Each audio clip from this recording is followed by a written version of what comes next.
Coucou tout le monde, c'est Lydie et bienvenue dans cette nouvelle vidéo.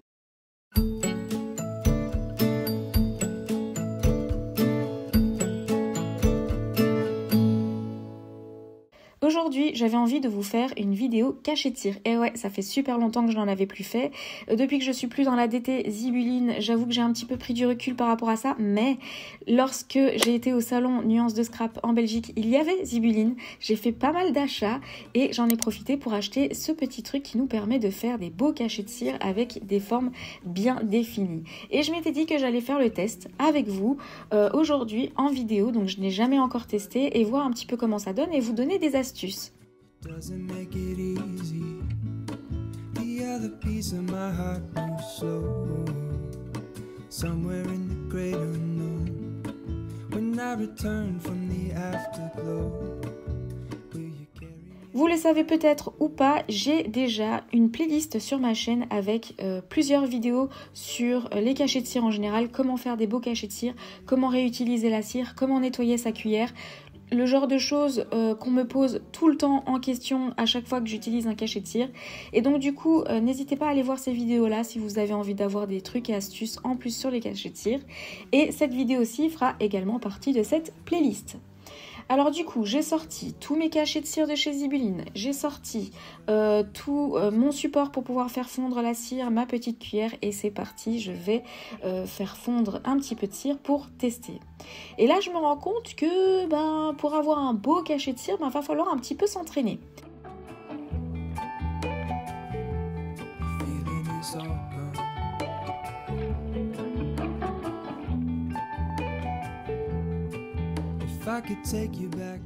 Pour l'instant, je mets 4 petits morceaux de cire dans ma cuillère pour essayer de faire les cachets de cire avec les formes arrondies autour, les petites fleurs, etc.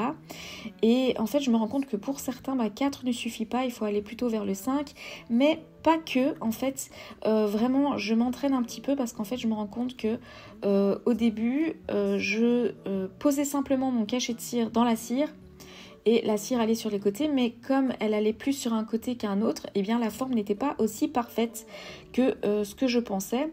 Donc du coup, il faut vraiment un petit peu attraper la main, s'entraîner un petit peu. Il y a les cachets pour lesquels il faut mettre 4, pas plus. Et alors celui qui est totalement à gauche, il faut en mettre 5. Et alors il ne faut pas pousser sur les côtés. Il faut vraiment presser bien au centre à chaque fois et faire en sorte que la cire se disperse de part et d'autre vraiment du cachet de cire et ainsi de suite.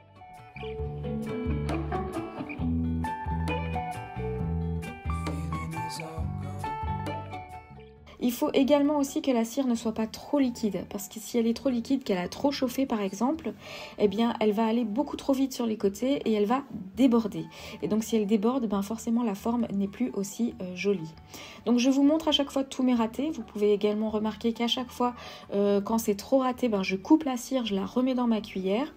J'en avais profité aussi quand vous pouvez voir qu'il y a un autre support caché de cire parce que j'en ai profité pour faire mes cachets Harry Potter également. Donc 98% de mes cachets sont de chez Zibuline. Je crois que j'en ai 2 ou 3 qui ne sont pas de chez Zibuline, que j'avais même avant Zibuline. Mais donc voilà, si jamais vous vous posez la question d'où vient ce cachet, etc. Clairement Zibuline, allez voir dans la description de ma vidéo, je vous mets le lien du site, comme ça si jamais vous pouvez retrouver tous ces cachets.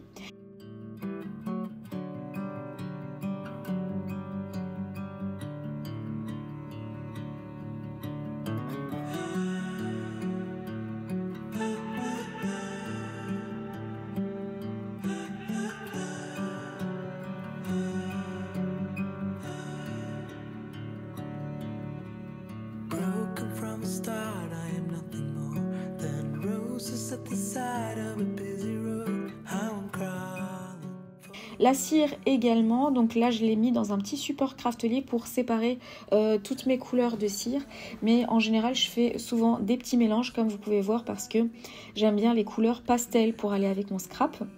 Donc du coup je mets toujours un petit peu de blanc puis je mélange avant de verser la cire.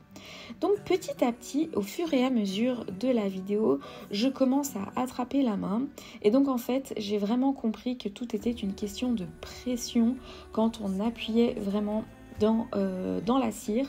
Donc d'abord je la place vraiment au centre, je la fais glisser vraiment dans le centre et ensuite j'appuie très légèrement avec mon cachet vers le centre, et donc dès que j'arrive aux extrémités, j'arrête d'appuyer et petit à petit la forme se fait.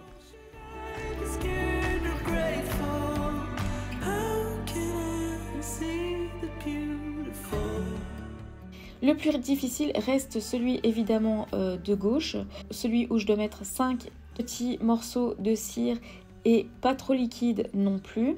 Et petit à petit, je commence à avoir le truc. Alors évidemment, vous allez me dire, ouais, mais ils sont déjà beaux, pourquoi tu te prends la tête? Mais autant en faire des parfaits et de s'entraîner pour arriver à faire des parfaits.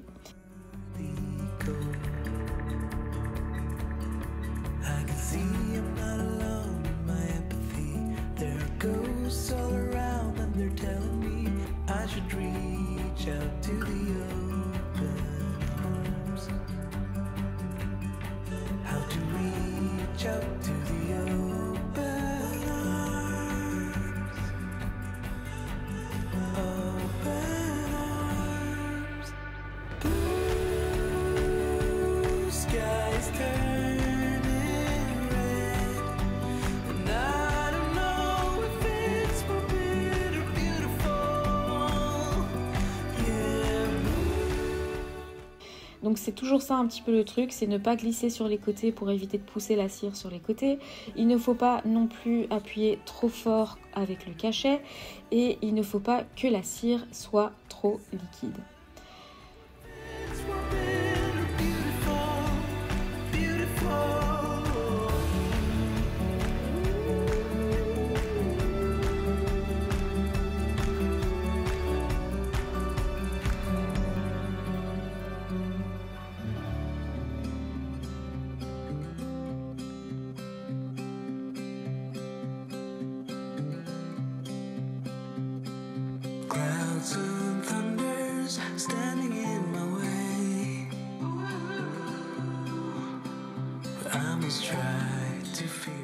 Pour les ronds classiques, ça c'est pour ceux qui vraiment commencent et qui n'arrivent pas à faire un beau rond.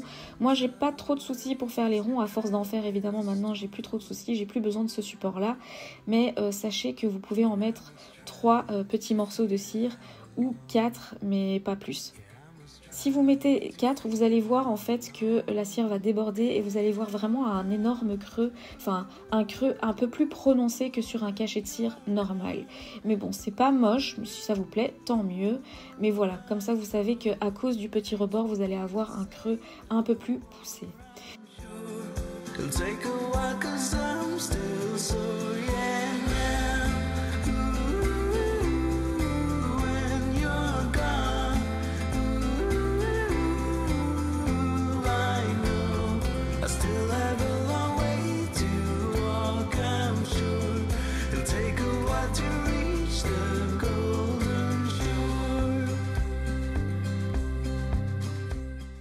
Et à un moment donné, j'ai mis très peu de cire, je me suis amusée à faire une superposition de 2 couleurs, ça faisait très longtemps que je n'avais plus fait des petites expériences, donc j'ai mis de la cire de manière à ce qu'il y en ait juste sur mon motif, au centre de mon cachet, et puis ensuite j'ai reversé de la cire pour pouvoir mettre une couleur différente autour, et ça fait un petit résultat assez sympa.